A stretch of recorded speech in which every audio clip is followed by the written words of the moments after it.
Amém. Boa noite. Opa, esse aqui é meu.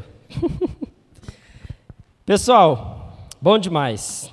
Esse mês a gente está falando aí sobre a missão de Deus, né? O Deus missionário. E é muito bom a gente estar meditando a respeito disso, né? E a gente tem quebrado alguns paradigmas, né?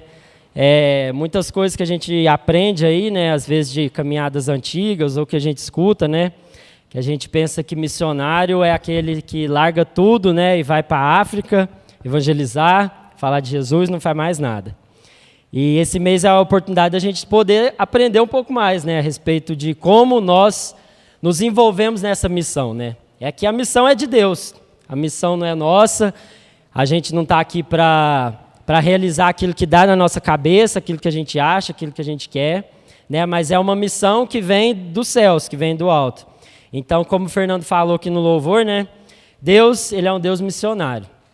Então, ele é o maior interessado nessa missão que ele mesmo estabeleceu para nós, para que a gente pudesse revelar o amor dele. E aí eu queria que você abrisse lá em Isaías, no capítulo 46, a partir do versículo 9.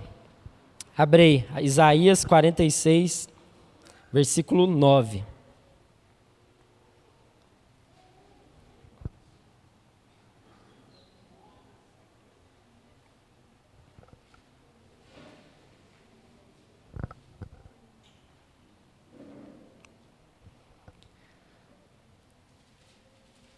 Beleza? Isaías 46, versículo 9. Lembrem-se das coisas passadas, das coisas muito antigas. Eu sou Deus e não há nenhum outro. Eu sou Deus e não há nenhum outro. Desde o início faço conhecido o fim, desde tempos remotos, o que ainda virá. Digo, meu propósito ficará de pé e farei tudo o que me agrada. Até aí. Vamos orar, feche seus olhos. Senhor Deus, obrigado por essa palavra, Pai. Nós clamamos para que o Teu Espírito Santo venha sobre o nosso coração, sobre a nossa mente, trazendo entendimento, Paizinho, quebrando toda barreira, toda distração, Pai, tudo aquilo que nos impede de aprender um pouco mais e de sermos curados na Tua palavra, Pai. No nome de Jesus, aquieta o nosso coração, aquieta a nossa alma, que a nossa mente possa estar cativa, Senhor Deus, a Tua palavra aqui essa noite, Pai. No nome de Jesus, para que a gente possa sair de uma forma diferente daquilo que a gente entrou aqui, Pai. Porque nós não estamos buscando mais uma experiência religiosa, mas nós queremos Te conhecer, Pai. No nome de Jesus, nós oramos e agradecemos. Amém. Amém. Irmãos, nós precisamos entender que Deus, Ele está contando uma história, né? Quando a gente tem o contato com a palavra de Deus, quando a gente faz a nossa leitura, nós precisamos ter uma cosmovisão ampliada, porque a gente tem a dificuldade, às vezes, de pegar um versículo, né, isolado, que às vezes a gente está lendo ali no nosso devocional, e desconectar ele com a história que Deus está contando na palavra dele, através da Bíblia. E aí a gente começa a criar sofismas, a gente começa a criar, inventar histórias, e começa a criar heresias muitas vezes, a gente às vezes prega isso, e nós precisamos lembrar sempre que a palavra de Deus está contando uma história. Uma linda história de redenção da humanidade.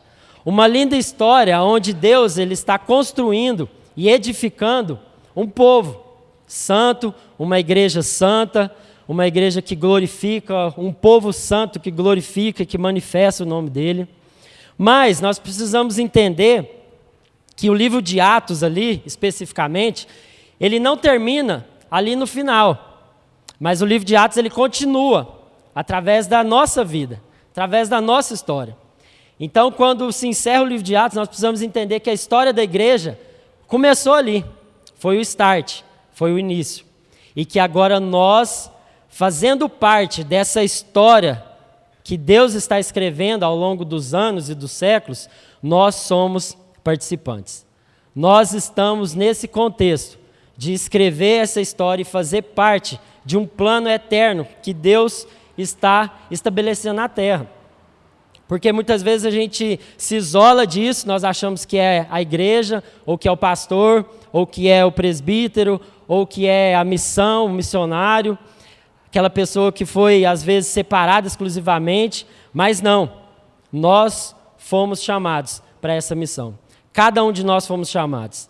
Você e eu, nós estamos continuando, escrevendo essa história que Deus está contando.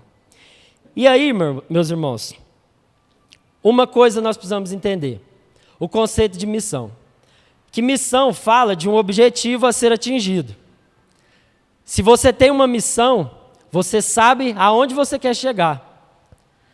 Quem foi do exército, quem foi militar aí, né, Felipe, vai lembrar um pouco disso, que a missão que o exército tem, ela é clara.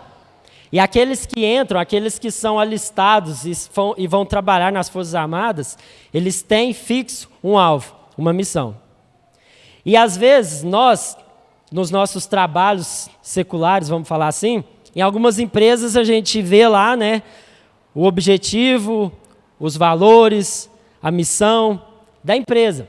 Algumas deixam fixadas, outras deixam em lugares estratégicos. Para quê? Para que o colaborador, para que o funcionário, ele se lembre todos os dias qual que é a missão que ele faz parte. E essa missão, nós precisamos entender que a missão é de Deus. Então, quando a missão é de Deus, Deus ele está se revelando através da história em 3 níveis: como Senhor, como Salvador e como Pai. Então, quando Deus está desenhando a história, nós precisamos entender esses 3 aspectos. Que a missão de Deus, ela está se desenvolvendo, ela está sendo contada, essa história. E Deus, ele está se revelando e se tornando conhecido como Senhor, como Salvador e como Pai. Então, essa história é uma história gradativa, que a gente pega desde a narrativa de Gênesis, vai pelo Antigo Testamento, entra no Novo, até chegar no Apocalipse. Então, ela é uma história gradativa em que a gente vai discernindo como que Deus está trabalhando ao longo da história. E o primeiro homem, que foi Adão, foi esse start, foi esse começo. Quando a gente olha lá na criação do Gênesis, a gente percebe que a criação de Adão e de Eva era o começo dessa história. E aí muitas vezes a gente é surpreendido em achar que o pecado fez com que Deus fosse pego de surpresa. Falando, nossa, agora ferrou. Adão pecou, o que eu vou fazer, né? Então eu preciso criar um plano B. E aí a gente acha, né, que Jesus foi um plano B. E muitas vezes no nosso subconsciente nós achamos que o plano de Deus deu errado. Mas não. O plano de Deus incluía o pecado, o plano de Deus incluía a queda, e o plano de Deus já incluía Cristo Jesus desde antes da fundação do mundo. Então tudo isso estava no pacote, tudo isso estava ali no início da história. Lá em 1 Pedro, no capítulo 1, no versículo 20, fala que o cordeiro já havia sido preparado, desde antes da fundação do mundo. Então, quando Adão e Eva caíram, Jesus já estava preparado. Jesus já estava pronto para morrer e ressuscitar em favor da humanidade. Porque havia um plano. Havia um plano. E Adão foi o começo. Foi o início dessa história. E lá em Romanos 11, no versículo 33, fala: ó profundidade da riqueza, da sabedoria e do conhecimento de Deus. Quão insondáveis são os seus juízos e quão inescrutáveis os seus caminhos. Pois quem conheceu a mente do Senhor? Quem se tornou seu conselheiro? Quem primeiro lhe deu alguma coisa para que ele lhe recompense? Portanto, porque por meio dele, para ele, são todas as coisas. A ele seja a glória perpetuamente. Amém. Então, meus irmãos, Deus ele é soberano. Aquilo que estava guardado e reservado desde antes da fundação do mundo, estava escondido em Cristo Jesus. Então os planos de Deus são maravilhosos. Aquilo que Deus está desenvolvendo e nos chamando para fazer parte é algo maravilhoso. Porque os planos deles são maiores que os nossos. Os pensamentos deles são melhores que os nossos. Então nós precisamos nos submeter àquilo que é a vontade de Deus. Nós precisamos nos submeter àquilo que é a missão de Deus, para que nós possamos nos engajar mais. para que a gente possa viver uma vida com propósito. Nós não estamos aqui de férias, nós não estamos aqui de passagem nesse mundo apenas para ganhar dinheiro, apenas para curtir, mas nós temos um propósito. Mas se a gente não entender por que nós estamos aqui, nós iremos sofrer muito.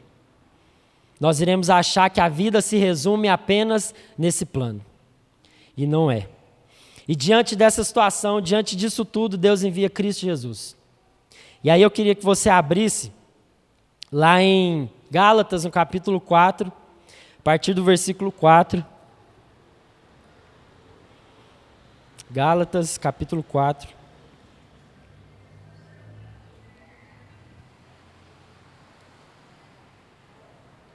Versículo 4.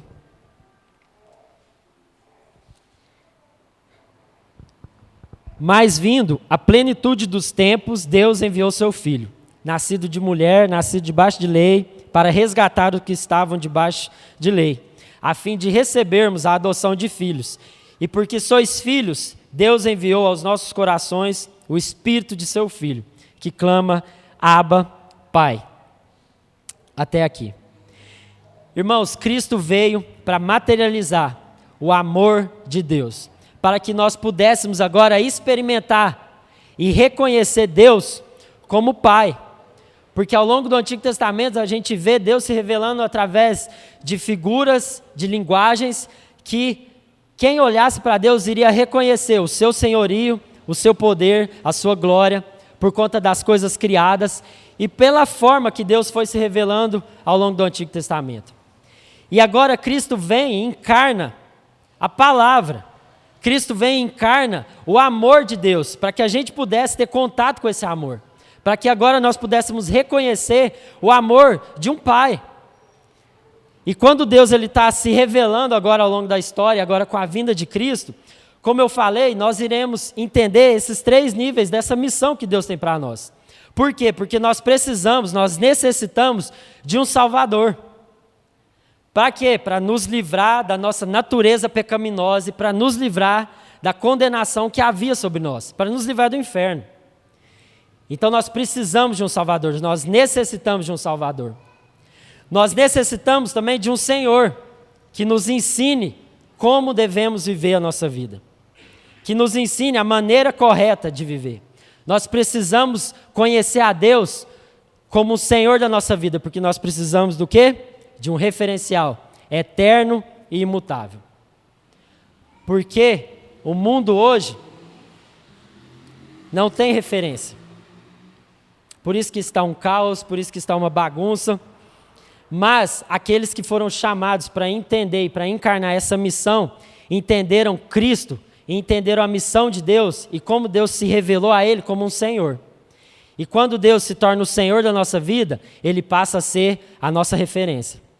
Então não é o que o meu tio pensa, não é o que o ismo da atualidade fala, mas é aquilo que a palavra de Deus fala. É aquilo que a vontade de Deus fala. Então nós temos agora um referencial eterno e imutável. E quando Cristo vem, Ele nos mostra que nós também precisamos de um Pai e que nós temos um Pai. Deus ele se faz conhecido através de Cristo Jesus. E quando os homens ali, quando os discípulos veem o seu relacionamento com o Pai, eles olham de uma maneira diferente. Ele fala, esse Deus é diferente de tudo aquilo que a gente já conheceu. E agora Cristo vem para realmente mostrar esse lado paterno. Porque quando Cristo se relaciona com Deus, o Pai, de uma maneira íntima, de uma maneira relacional, agora isso abre os nossos olhos para que a gente possa também se relacionar com o nosso Pai. Então, aquele medo muitas vezes que a gente poderia sentir de Deus, do poder de Deus, da glória de Deus, agora, através da figura de Cristo Jesus, isso é quebrado num relacionamento de intimidade. Então, nós conhecemos a Deus agora na figura de um Pai, que cuida e que nos ama incondicionalmente. Então, nós precisamos de um Salvador, nós precisamos de um Senhor e nós precisamos de um Pai. E Cristo Jesus vem agora para completar essa obra, esse plano, essa missão que Deus já tinha escrito desde antes da fundação do mundo. E lá em Mateus, versículo 28, versículo 18, Cristo, Ele nos dá uma missão. Cristo, Ele deixa agora para nós uma missão clara de como nós deveríamos nos portar e aquilo que nós deveríamos fazer.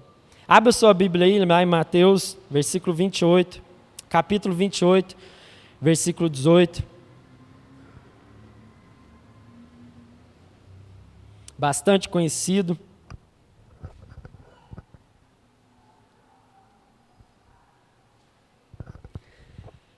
Portanto, ide, fazei discípulos de todas as nações, batizando-os em nome do Pai, do Filho e do Espírito Santo, ensinando-os a guardar todas as coisas que eu vos tenho mandado.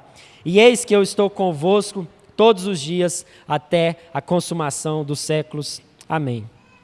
Então aqui Cristo, Ele nos dá a missão. Agora Cristo aqui nos comissiona para que a gente continue realizando essa obra, esse plano eterno que Deus está desenvolvendo. E aí a gente vai ver lá em Atos, né, a igreja nascendo, os discípulos sendo perseguidos, os apóstolos, né, nascendo ali naquele contexto de perseguição, e a igreja nascendo e crescendo no meio disso tudo. Isso para revelar e para nos mostrar que agora nós temos uma missão.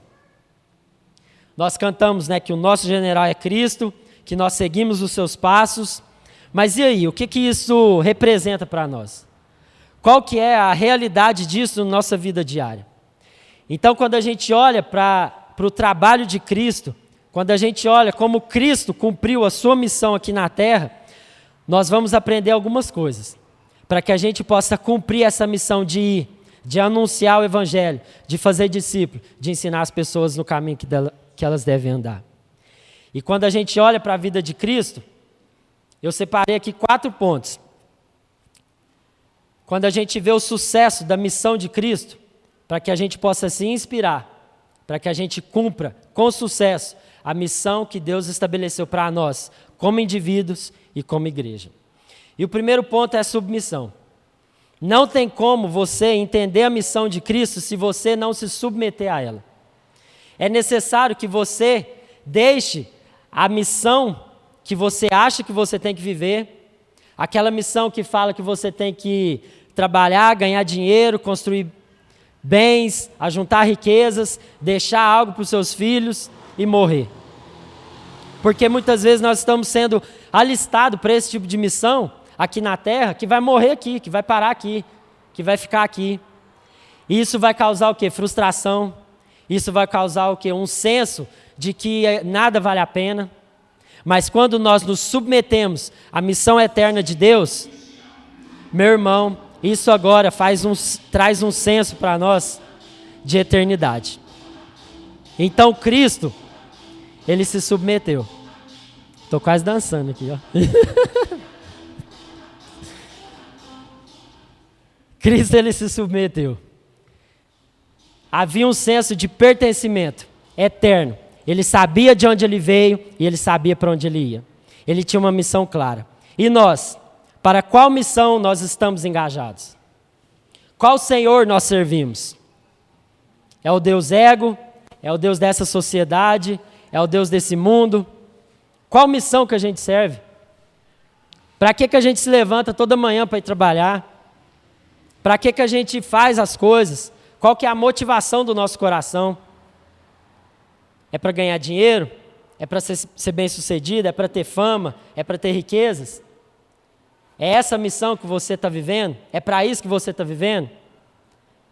Meu irmão, entenda. Cristo, Ele veio para uma missão eterna. Revelar o amor do Pai e morrer em nosso lugar. E Ele se submeteu a essa missão. E Ele foi fiel e obteve sucesso. Então a pergunta é, para qual missão você está se submetendo? Seja submisso à missão de Deus. Segundo ponto, foco. Foco. Nós somos a geração mais distraída da face da terra. A gente é muito bom de começar alguma coisa, de empreender algo, mas a gente é muito ruim de ser constante, de continuar, de permanecer e de chegar até o final. A gente está acostumado, né, a correr corridas rápidas, né, de explosão. Então a gente empreende, a gente tem ideias, a gente tem sonhos, a gente tem planos, e a gente começa naquele gás, mas passa um pouco tempo, a gente enfrenta as dificuldades, a gente começa a encontrar resistência, e o que a gente faz? Desiste.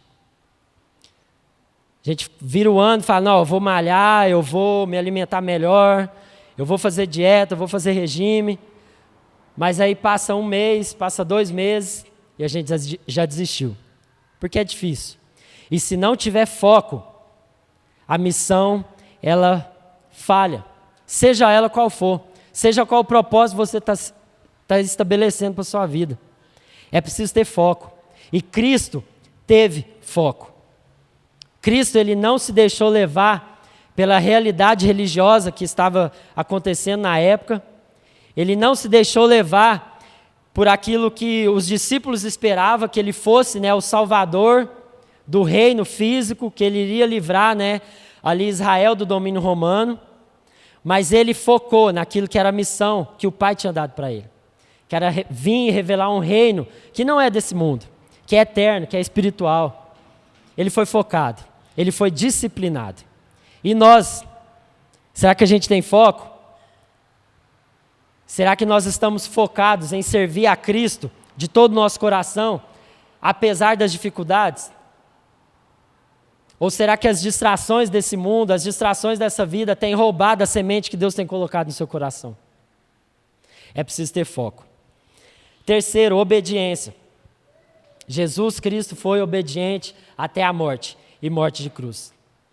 Um dos grandes problemas também da nossa geração é essa falta de obediência. Por quê? Porque nós queremos ser livres. Nós queremos liberdade. Nós não queremos nos submeter a nada e nem a ninguém.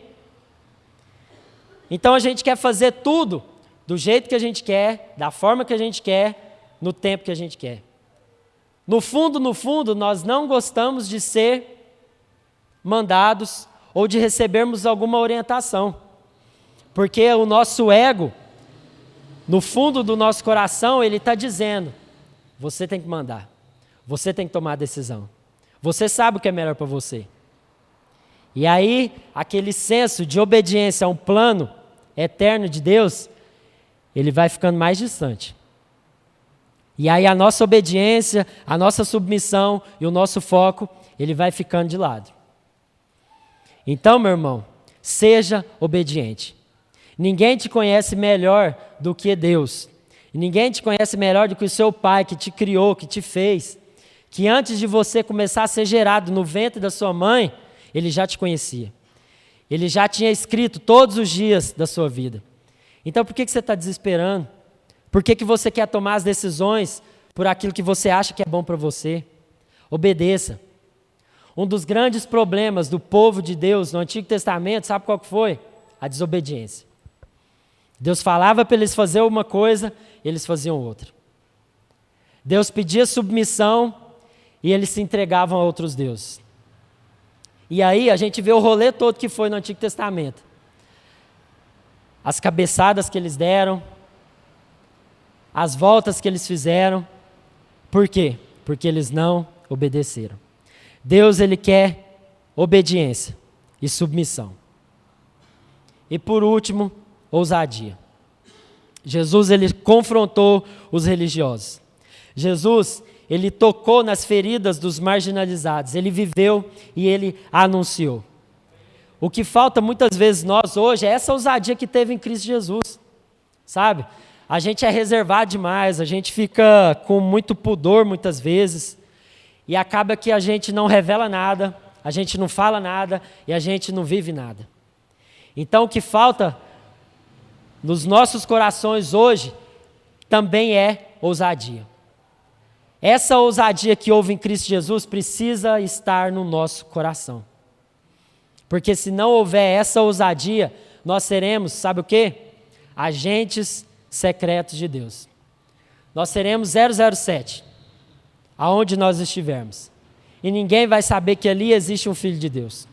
Ninguém vai saber que ali existe uma ponte que pode ligar ela com o Pai. É preciso ousadia. Nós somos muito bons, né, em falar, o meu viver vai falar, né? A minha forma de viver vai anunciar o Deus que eu sirvo. Amém, eu concordo com isso. Mas a gente se esconde muitas vezes atrás desse discurso. E a pergunta que eu faço é: qual que é a última vez que nós falamos de Jesus abertamente para alguma pessoa? Qual foi a última vez que, ao ver uma situação, ao ver uma pessoa passar por alguma dificuldade, a gente foi aquele que foi direto, aquele que revelou o amor de Deus de uma forma direta para aquela pessoa? A gente fica filosofando, a gente fica, né, pintando desenhos e quadros, mas no fundo, a gente quer se preservar. No fundo, não existe essa ousadia que nos impulsiona para evangelizar, para falar do amor de Deus. Então, meu irmão, busque isso. Busque essa ousadia que houve em Cristo Jesus. Porque as pessoas, elas precisam, elas necessitam de alguém que fale, que proclame e que declare o amor de Deus. É claro que a vivência vai vir, é claro que a forma que nós iremos viver vai demonstrar o Deus que nós servimos, mas nós precisamos falar. Nós não podemos deixar de falar e de anunciar das coisas que nós temos visto e ouvido. Foi isso que os apóstolos falaram lá em Atos. Será que você tem falado? Será que você tem anunciado? Espírito de ousadia. E para concluir, 3 pontos. A missão não é aquilo que apenas que se faz, mas é aquilo que sobretudo é. Então, muitas vezes nós estamos esperando, né, uma programação da igreja, falar, não, a gente vai evangelizar, a gente vai para a praça, a gente vai para a faculdade, mas nós precisamos entender que antes de fazer, nós precisamos ser. Que o evangelismo mais eficaz é essa forma que nós entendemos que nós somos missionários aonde Deus quer nos levar, na nossa família, na nossa escola, na nossa faculdade, no nosso trabalho. Antes de você pensar em fazer alguma atividade, você precisa ser. Antes de você querer ir para algum país, para alguma cidade, para algum bairro, você precisa ser influente aonde Deus tem te colocado. Porque você é missionário. Porque você foi chamado para uma missão. E você tem que desenvolver essa missão aonde você estiver. Todos nós somos missionários. Não apenas aquele que abre mão de tudo e viaja para outro país, igual eu falei. Antes é aquele que abraça tudo para ser aonde ele está. Então, meu irmão, você, para entender essa visão missionária, você não tem que abrir mão de tudo e viver por conta de pregar o evangelho. Mas entender que você precisa abraçar todas as coisas que Deus está colocando na sua vida para que você possa ser esse missionário, aonde Deus tem te levado, aonde Deus tem te colocado. Será que você tem entendido isso? Amanhã, segunda-feira, quando você sair da sua casa, será que você entende que o ambiente que Deus te levar ali é um ambiente em que você vai ser resposta de Deus? Ou você está esperando um evento, uma programação, ou viajar para algum lugar? Seja, antes de tudo, aonde você está hoje. E por último, a igreja é o ambiente onde nós somos lembrados e enviados para cumprir essa missão. Esse ambiente da igreja, meus irmãos, é o QG, é o quartel-general. É o quartel-general aonde nós somos lembrados da missão para o qual nós fomos chamados. É aqui que parte a consciência, a motivação, a transformação, para que você possa se lembrar do porquê que você trabalha, do porquê que você se relaciona, do porquê que você namora, do porquê que você faz negócios. Tudo isso. Se você não entender que a igreja é o ambiente onde nós somos lembrados dessa missão, meu irmão, você vai se perder. Você vai perder o foco, você não vai ter mais disciplina, você vai se enrolar nas coisas dessa vida, você não vai obedecer, você não vai ter ousadia, você não vai ser submisso. Porque é nesse ambiente, não apenas esse espaço físico, mas o ambiente da comunhão, que nós somos lembrados e impulsionados para essa missão. O Brasil ele é um dos países com o índice mais alto de evangélicos do mundo. Mas quando a gente olha para a realidade, né, do nosso país, por que a gente vê tanta corrupção, tanta violência? Porque nós não estamos entendendo a nossa natureza missionária nessa terra, nesse país, na nossa cidade. Então, meus irmãos, essa noite é para que a gente possa lembrar e entender que nós somos missionários, que nós fazemos parte da missão de Deus e que entendendo e nos inspirando em Cristo Jesus, nós iremos cumprir essa missão. E que a igreja ela é um ambiente onde tem essa natureza missional, onde nós somos enviados e impulsionados para transformar o mundo. Se cada um de nós estivéssemos comprometidos de fato com essa causa, não haveria cadeiras vazias aqui hoje. Porque nós iríamos estar trabalhando e fazendo de tudo para que os nossos amigos, para que os nossos familiares, para que as pessoas que nós amamos pudessem experimentar o amor e a glória de Deus que nós temos experimentado. Mas enquanto você estiver esperando que um pastor ou que um evento aconteça, meu irmão, isso vai demorar. Mas que essa noite você possa ser inundado pelo Espírito Santo de Deus, para que você entenda essa natureza para o qual nós fomos chamados. No nome de Jesus. Queria chamar os meninos de louvor para a gente encerrar. E a gente vai ter o nosso momento de ceia agora, pode distribuir aí os elementos.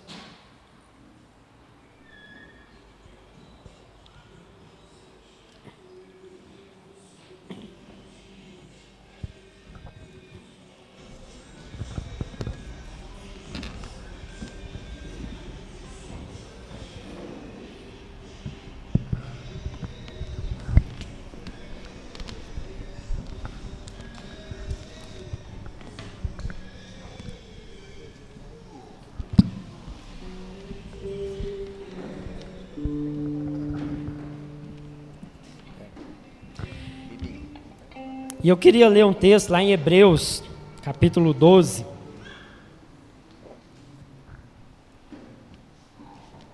Abre aí rapidinho. Hebreus, capítulo 12.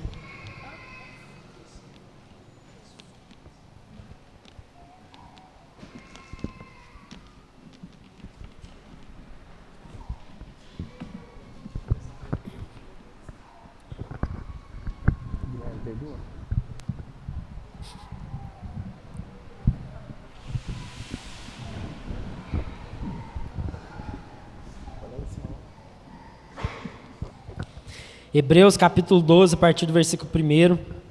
Portanto, uma vez que estamos rodeados de tão grande multidão de testemunhas, livremo-nos de todo o peso que nos torna vagarosos e do pecado que nos atrapalha, e corramos com perseverança a corrida que lhe foi posta diante de nós. Mantenhamos o olhar firme em Jesus, o líder e aperfeiçoador de nossa fé. Por causa da alegria que o esperava, ele suportou a cruz, sem se importar com a vergonha. Agora ele está sentado no lugar de honra, à direita do trono de Deus. Pensem em toda a hostilidade que ele suportou dos pecadores. Desse modo, vocês não ficarão cansados e desanimados.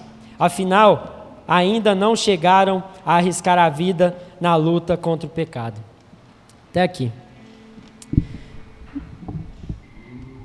Meus irmãos, esse é um momento de ceia, momento da gente lembrar, né, do sacrifício de Cristo, da sua ressurreição, da sua morte, e ele falou para que a gente pudesse fazer isso em memória dele.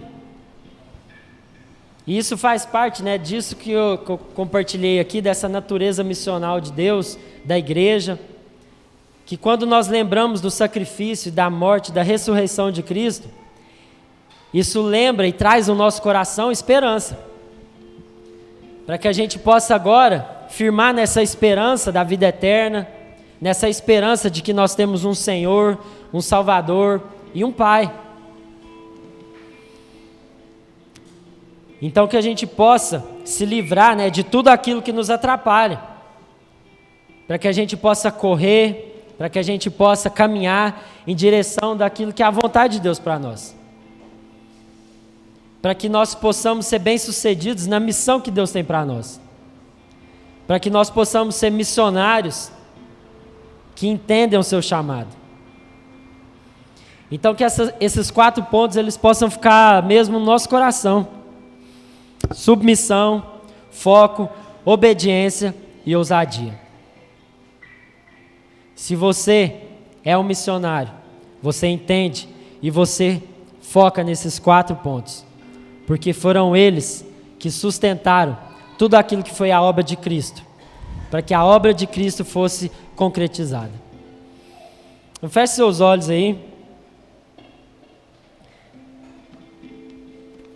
A gente vai ministrar mais uma música e que você possa colocar sua vida diante de Deus.